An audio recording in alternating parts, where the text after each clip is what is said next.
শোন মিয়া কাকা, ও কাকা মাছ আছে না?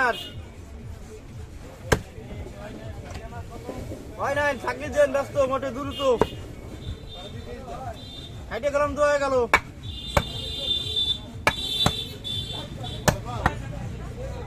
তুমি দাঁড়াচ্ছ কোন চাপড়া গুছাবো না?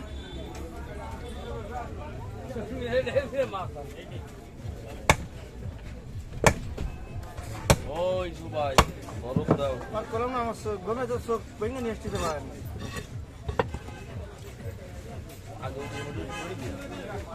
রাত্রি সারা রাতের মধ্যে একটু ঘুম পড়তে পারিনি, গরমের চোটে ঘুম পড়তে পারিনি। রাজ্য কোন থেকে তা বুঝি রাত 2টার সময় ও চিন্তা সকাল হয় না কেন, সকাল না ঘরে দেখি ফজরে যাচ্ছে, ঘরে উঠেছি উঠে 5:30টার সময় লাস্টে বড় ঘুমানো, লাস্টে বড় মোবাইলে গেম খেলি।